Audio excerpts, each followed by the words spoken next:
सियावर रामचंद्र की जय सिया राम। जय श्री राम, जय जय श्री राम। आरएसएस व इनकी बीजेपी यहाँ हर स्तर पर मुसलमानों के साथ सोतेला रवैया क्यों अपना रही है? हालात और वक्त का तकाज़ा ये है कि आपको एक होना पड़ेगा। रामस्य सर्वं वशे रामे भक्तिरखंडिता भवतु मे। लेकिन उनके भाषण से मुझे दुष्यंत कुमार की ये पंक्तियां याद आ गई कि कैसे मंजर सामने आने लगे हैं और गाते गाते लोग चिल्लाने लगे हैं। बदले बदले मेरे सरकार नजर आते हैं।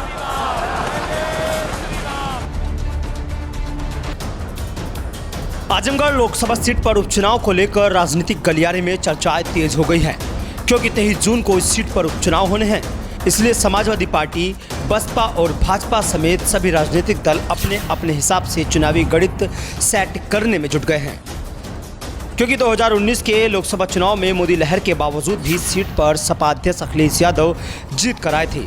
वो भारतीय जनता पार्टी से प्रत्याशी सिंगर दिनेश लाल यादव निरहुआ को हार का सामना करना पड़ा था।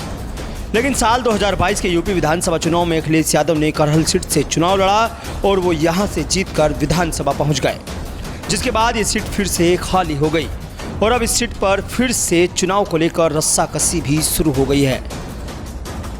राजनीतिक जानकारों की माने तो आजमगढ़ सीट सपा के लिए अति महत्वपूर्ण हो जाती है, जिसके बाद कयास लगाए जा रहे हैं कि अखिलेश इस सीट से अपनी पत्नी डिंपल यादव को चुनावी मैदान में उतार सकते हैं।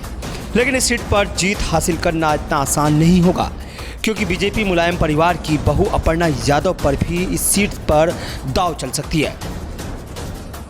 यदि बीजेपी की ओर से अपर्णा यादव को उम्मीदवार बनाया जाता है तो इस सीट पर कब्जा करना सपा के लिए इतना आसान नहीं होगा। लेकिन राजनीतिक गलियारे में चर्चा ये भी है कि इस बार फिर से बीजेपी की ओर से सिंगर दिनेश लाल यादव निरहुआ को उम्मीदवार बनाया जा सकता है।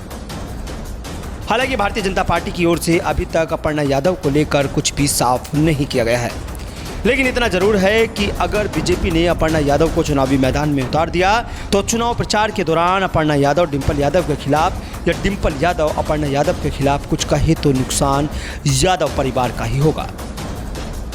तो क्या बीजेपी ने अपर्णा को केवल यादव परिवार को नुकसान पहुंचाने के लिए बीजेपी में शामिल किया था? उधर बसपा सुप्रीमो मायावती ने भी साफ कर दिया है कि वो रामपुर सीट से अपना प्रत्याशी नहीं उतारेंगी, लेकिन आजमगढ़ सीट से जरूर अपना प्रत्याशी चुनावी मैदान में उतारेंगी। लेकिन अब ये तो देखने वाली बात होगी कि आखिर बीजेपी आलाकमान किसी आजमगढ़ सीट पर चुनावी मैदान में उतारेगा। Bureau report, news 18। फेसबुक और यूट्यूब के बाद अब आपका पसंदीदा चैनल न्यूज़ 18 डेली हंट पर भी फॉलो करें।